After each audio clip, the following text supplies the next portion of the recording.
अमली सियासत ऐं हिकमत अमलियूं।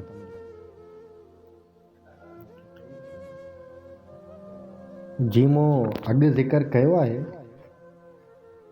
त आउं 1978 ईस्वीअ खां बाक़ाइदे GSN माल सां जुड़ियुसि। GSN माल जी बानीकारनि में अब्दुल वाहिद आरी सर, मीर मौलाबख्श लिगारी, ताज जीवियो, सरवर सहतो ऐं ॿिया खोड़ सारा साथी शामिल हुआ। शुरू में हैदराबाद, नवाब शाह, सखर ऐं दादू में महाज़ खे ऑर्गेनाइज़ कयो वियो। बाक़ी ॿिया ज़िला रहियल हुआ। किथे ज़िला मुकमल कोन हुआ, किथे तालुकनि जूं बाडियूं न जुड़ी सघियूं हुयूं। पर 2 सालनि जे अरसे अंदरि सॼी सिंध में यूनिट आम जाम थींदा विया। उन में ॿाराड़ियुनि जूं जेके कचहरियूं हुयूं, उनजो तमामु वॾो अमल दख़ल हो। बहितरीन पढ़ियल लिखियल ऐं सियासी दोस्त सन में नेशनल कांग्रेस जे इजलासनि में गॾिबा हुआ त उते तमामु घणा ऐं तहमीरी बहस मुबाहिसा थींदा हुआ। उन्हनि में जेके तमामु घणा मुतहरिक माण्हू हुआ,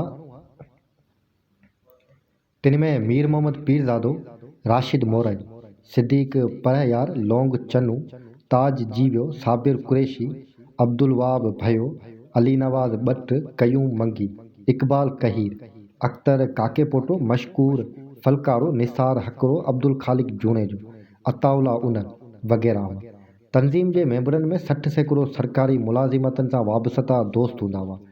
बाक़ी 40% मेंबर ऐं उहिदेदार गैर मुलाज़िम हूंदा हुआ। जॾहिं बि अमली मैदान में लहिबो हो या को तहरीक वठिबो हो, तॾहिं गॾिजाणियुनि में चयो वेंदो हो त सरकारी मुलाज़िमनि खे थोरो पासे ते रखो, मतां उहे सरकार जे नज़र में अची वञे। हर 3 महीने कांग्रेस थींदी हुई, जंहिंमें ज़िले सतह जी रिपोर्ट पेश कई वेंदी हुई। उन लाइ बाक़ाइदी मॉनिटरिंग जो निज़ाम पिणु जुड़ियल हो। हिकिड़े ज़िले जा माण्हू ॿिए ज़िले में वञी मॉनिटरिंग कंदा हुआ त हिननि जेका रिपोर्ट पेश कई आहे, उनमें केतिरी सचाई आहे। हर ॻोठ, हर यूनिट में वञी मॉनिटरिंग कई वेंदी हुई। यूनिटनि जे उहिदेदारनि ऐं मेंबरनि खां पुछा कई वेंदी हुई त अव्हांखे छा छा पढ़ायो वियो आहे। बाक़ाइदा स्टडी सर्कल हलंदा हुआ। ज़िले जी बाडी पाबंद हूंदी हुई त मॉनिटरिंग लाइ आयल टीम जिते चाहे ॿाराड़ियुनि वारी कचहरी कराई वञे ऐं जंहिं यूनिट सां चाहे उन सां मीटिंग कराई वेंदी। उन सां गॾु हिकु अधु लेक्चर बि ॾियारियो वेंदो हो। उन टीम खां फील्ड में जेके दोस्त वेंदा हुआ, उन जा नाला तब्दील कया वेंदा हुआ।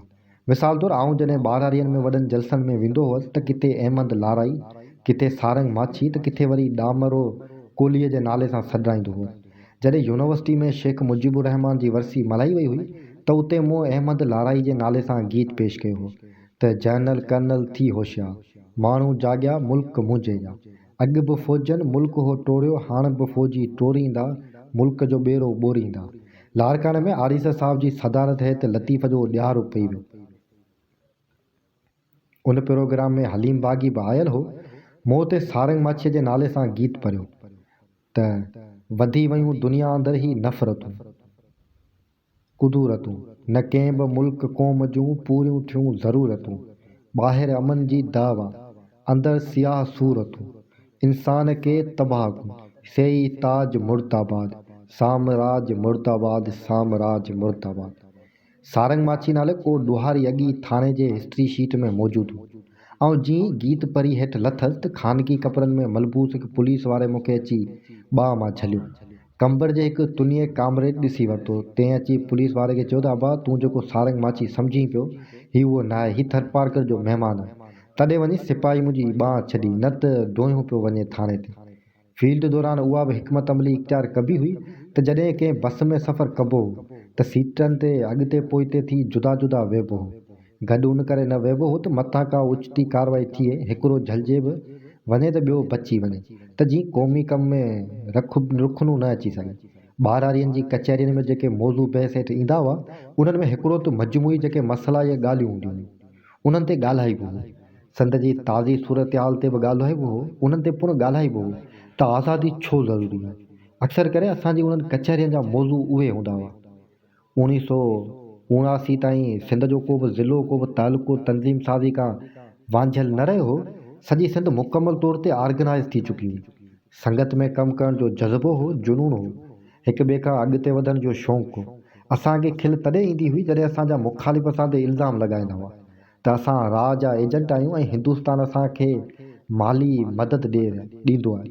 बाबा यूनिट में जेका फीस गॾु थींदी हुई, उन मां 4 आना यूनिट पाण वटि रखंदो हो। त जीअं महिमान ताई अचे या का मरकज़ी टीम अचे त उन ते चांहि पाणीअ जो बिलो कजे। मरकज़ खे जेके 12 आना यूनिटनि वटां मिलंदा हुआ फीस जा, उन्हनि मां सॼो कमुकारु हलंदो हो।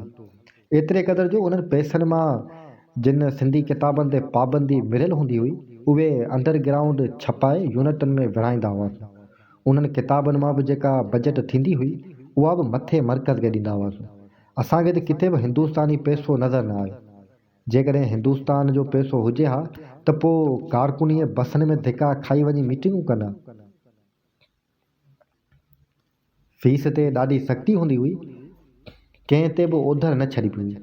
अहिड़ी तरह उन मां जेको पैसो गॾु थींदो हो उन मां सालियाना प्रोग्राम या साईं जीएमसे जी सालगिरह वारो प्रोग्राम तरतीब ॾिनो वेंदो हो। मरकज़ी कमेटी जंहिं बि ज़िले जे दौरे ते वेंदी हुई त उन कमेटी जे दौरे जो ख़र्चु उन ज़िले खे बर्दाश्त करिणो पवंदो हो। कुझु पघारनि वारा दोस्त रज़ाकाराना तौर ते पंहिंजनि पघारनि मां हमदर्द फंड तौरु पैसा ॾींदा हुआ, पर अहिड़नि दोस्तनि जो अघु तमामु थोरो हूंदो हो। उमरकोट में असां लतीफ़ जी वरसी पे मल्हाइणु चाहियूं। जीअं असां प्रोग्राम जो ऐलान कयो त इंतिज़ामिया तहरुक में अची वई। थिरथलो मची वियो जीअं त लतीफ़ जी वरसी पे मल्हाईसीं उन ते त कंहिंखे बि एतिराज़ न थियणु घुरिजे हा। पर इंतिज़ामिया खे मथां के अहिड़ा सख़्तु हुकुम मिलिया जो DC खां वठी मुख़्तियारकार ताईं सभु थिरथले में हुआ। हिकदमि 144 कलम लागू थी वियो। लाउड स्पीकर जे इस्तेमाल ते पाबंदी, मेराको करण ते पाबंदी, तकरीरनि करण ते पाबंदी लॻाए छॾियऊं। असां बि बज़िद ते हर हाल में प्रोग्राम करणो आहे, सो निकिरी पियासीं शहर मां चंदो गॾु करणु। सॼे उमरकोट शहर मां लतीफ़ जे नाले ते असांखे रुॻो 2200 रुपया मिलिया। जॾहिं त ॿिए ॾींहं ते खदरा फ़क़ीर तारियूं वॼाईंदा सॼे शहर मां रुॻो हिकु ॾींहं में 1.5 लख रुपयो गॾु करे खणी विया।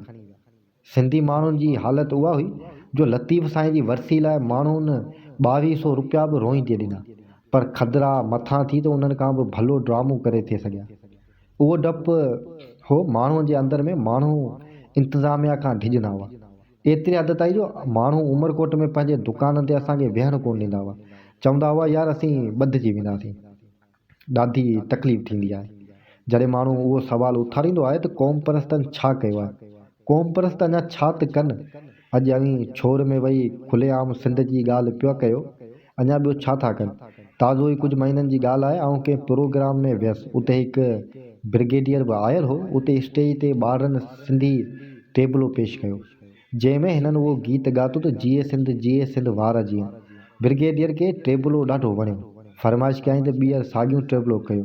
उन वियल मूं मुस्कुराईंदे चयो त कॾहिं असां रुॻो सिंध जो नालो वठंदा हुआसीं त असां मथां लांग बूट वसंदा हुआ। अॼु उन्हनि मंझां ई हीअ हमरा चवे थो त वरी वरी ॻायो। उहो छा आहे, हाणे उन्हनि जो हाज़मो दुरुस्त थी वियो आहे, पर असां वारा हमरा वरी ॿी लाइन ते पिया भॼनि। अवी निभागो पंहिंजी लाइन ते त कमु करियो। सच पुछ त उहे असांजो हासिलात आहिनि। असां पंहिंजी ॿोली खे बचायो आहे, असां पंहिंजी क़ौमी तशख़ुस खे बचायो आहे। असांजे शहीदनि जेके क़ुर्बानियूं ॾिनियूं आहिनि उहे ज़ाया न आहिनि वयूं। हिन वक़्तु घटि में घटि एतिरो त ज़रूरु थियो आहे जो जमायत इस्लामी जो अमीर सिराजुल हक़ बि हिते अचे थो त तकरीर दौरान सभ खां पहिरीं सिंध जी ॻाल्हि करे थो। उहो छो थो चवे त सिंध खे हक़ ॾियो, उहे असांजो फतहूं आहिनि। जेके माण्हू चवनि था त GM सैयद ऐं संदुसि तनज़ीम कुझु न कयो, उन्हनि खे उहा ॻाल्हि सम्झणु घुरिजे त 1 यूनिट वारी तहरीक दौरान जेका ख़ुदि मुख़्तियारी वारी ॻाल्हि असां कई हुई उहा हिन दौर में सिंध जो वॾो वज़ीर पियो करे। असां चवंदा हुआसीं त सिंध पंजाब जे कॉलोनी आहे त असां जेलनि में वारिया वेंदा हुआसीं। हाणे मुराद अली शाह पियो चवे त सिंध वफ़ाक़ जी कॉलोनी आहे छा। GS जी क़ौमी तहरीक पंहिंजा असर छॾिया आहिनि। उहा ॿी ॻाल्हि आहे त असांजी हिकमत अमलियन में झोल हुअण जे करे असां उन दुरुस्त रुख ॾांहुं वञी न सघिया आहियूं। उहा सोचण जोगी ॻाल्हि आहे, उन ते असांखे असांजे ईंदड़ नसलनि खे वीचार खपंदो। अॻे असां जेके ग़लतियूं करे चुका आहियूं उन्हनि खे वरजाइण खां पासो करिणो पवंदो। अॻे जेको असांजो तरीक़ेकार हो उन सां नौजवाननि खे तमामु घणो उत्साह मिलंदो हो। असां 12 ॾींहंनि जी कचहरियुनि में आम सिंधी माण्हू नाॾो जॾहिं गीत ॻाईंदा हुआसीं त पंहिंजे हक़ जे बारे में, पंहिंजी सिंध जे बारे में, पंहिंजे हक़ जे बारे में, पंहिंजी सिंध जे बारे में संगीननि जे साम्हूं तोरे गोलियुनि जे वसकारे में जारी आहे, जारी रहंदी जंग असांजी जारी रहंदी। त सच पुछ आम माण्हू बि उन्हनि गीतनि ते झुमरियूं हणंदा हुआ ऐं जज़्बाती थी वेंदा हुआ। उन ई मोबिलाइज़ेशन जो उहो नतीजो निकितो जो अॻे जेको माण्हू वर्दी खां डिॼंदो हो उहो जे वर्दीअ जे बारे में ॻाल्हाए थो। ऐं सम्झां थो त उहा असांजी वॾी सोभ आहे। साईं जेम्स हेड चवंदो हो त डप ऐं लालच जेकॾहिं मुंहिंजे कारकुननि छॾे ॾिनी त असां सभु कुझु हासिलु करे सघूं था। साईं उहो बि चवंदो हो त जेकॾहिं असां पंहिंजे दुश्मननि खे सुञाणे वरितो त अधु जंग खटे वरितियूं। जे सॼण मरियासूं त सॼी जंग खटींदासूं। असांजा मुखिया मुता हूंदा आहिनि। उन वक़्तु ॿारहां जूं हालतूं उहे हूंदियूं हुयूं जो माण्हुनि में ख़ौफ़ तमामु घणो हूंदो हो। अक्सर माण्हू वीचारा असां सां साही में खुलेआम कचहरियूं करण खां लवाईंदा हुआ। पोइ तरीक़ेकार इहो हूंदो हो त राति जो 8-9 वॻे खां पोइ असां मां को हिकिड़ो इलाइक़े जो सोनू घुर्बल ॻोठ में वेंदो हो, उन्हनि खे वञी इतलाह कंदो हो त संगत वाला कचहरी लाइ अचे पई, कुझु हमरा गॾु कजो त जीअं कचहरी मचाई सघिजे।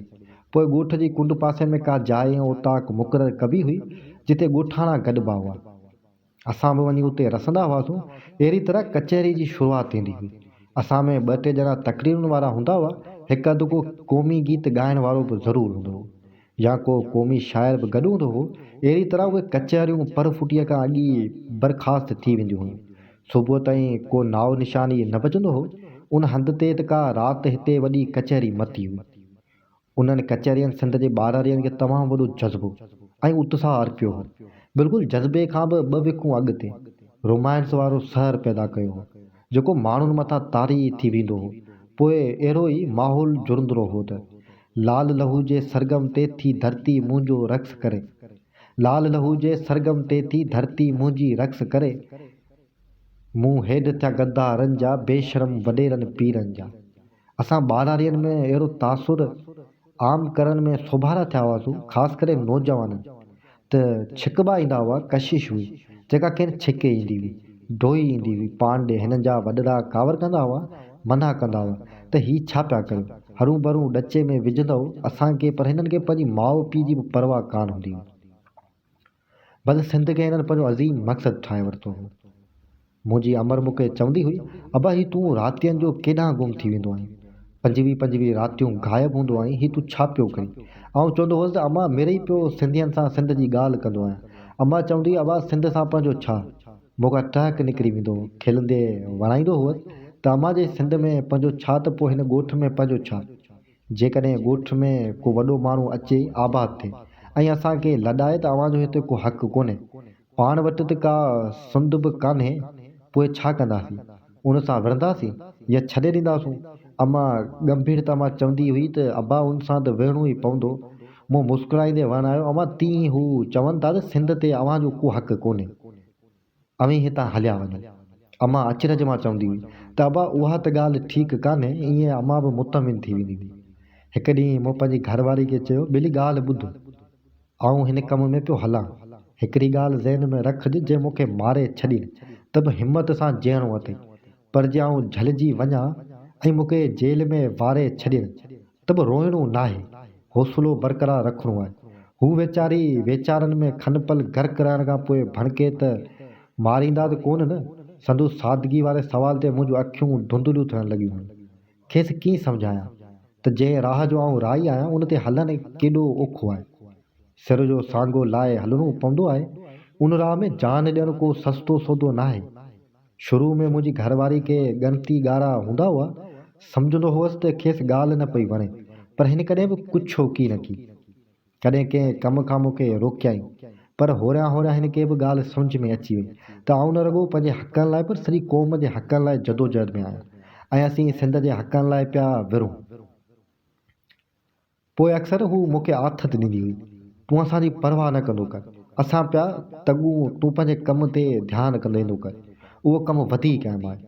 सिंध जी उन तहरीक दौरान को एकर ॿेकर कारकुनी ऐं उहिदेदार हो जेको पंहिंजी मच्छी मानी वारो हो। बाक़ी त असां सभई मोलाई माण्हू हुआसीं। मोलाई उन सेंस में त आणी ऐं छाणी ॾट ॾियारी वारी कार हूंदी हुई। ताज जीवे जो ई मिसाल वठूं था। ताज वटि छा हो, प्राइमरी मास्टर हो, पर वॾो कम जो माण्हू हो। हिन सां इख़्तिलाफ़ पंहिंजी जाइ ते, पर हिन जहिड़ो कुल वक़्ती कारकुन ऐं खाहुरी त कोई थी ॾेखारे। ताज जे ख़िलाफ़ एजेंसियुनि लखें भेरा चयो हूंदो त हीउ तहरीक में सरगर्म आहे, पर राति जो सिंध जी कहिड़ी बि कुंड में हलिजे भले तो जेकबाबाद में रात जो जलसे में हूंदो, तॾहिं बि सुबुह जो हैदराबाद जे कॉलेज में पंहिंजी ड्यूटीअ ते हाज़िर हूंदो हू। हाणे CID वारा हिन ख़िलाफ़ सबूत किथां था आणे जो कार्रवाई कर। पंधु ईंदो, ट्रकनि ते चढ़ी पुॼंदो, पर पंहिंजी ड्यूटी ताईं कॾहिं बि गैर हाज़िर न थींदो हो। सभु कमु गॾु करण जो फन बि हिन माण्हू वटि वाह जो हो। को मुकालो या आर्टिकल लिखणो आहे, लारी में चढ़ंदो त पेन ऐं पना साण हूंदसि।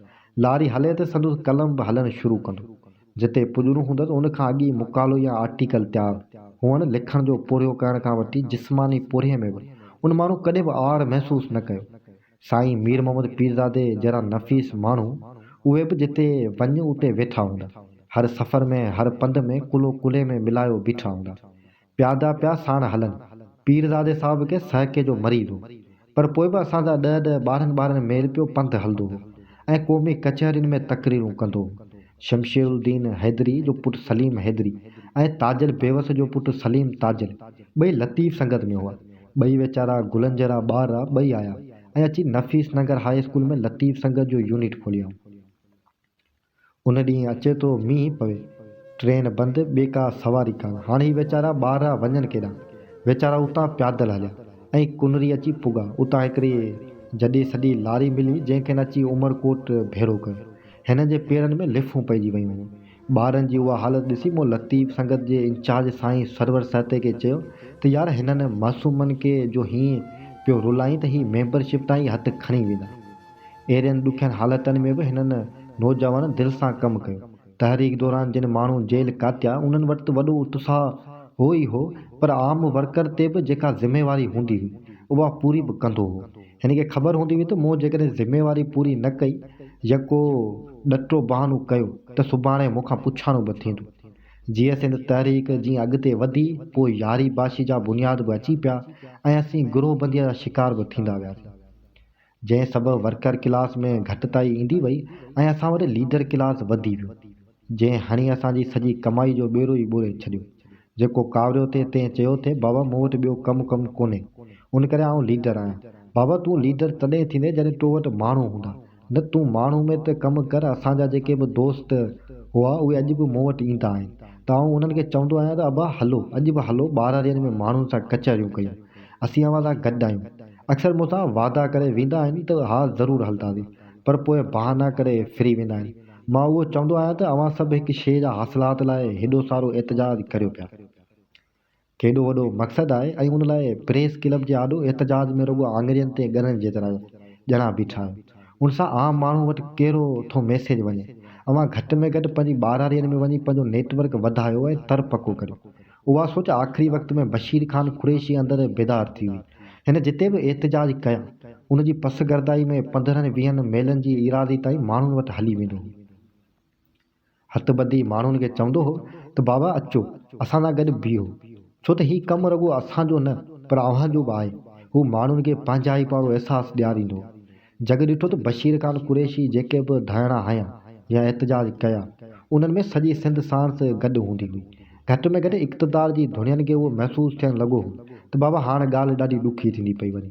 ईअं अब्दुल वाहिद आरिसर ऐं असां ॿाहिरियनि ख़िलाफ़ जेका तारीख़ी हड़ताल कई ऐं स्टार गेट वारे मुज़ाहिरो कयो, उन ॿाहिरीन जा जहाज़ वापसि कराए छॾिया ऐं हुकुमरान जूं अखियूं खुली वयूं।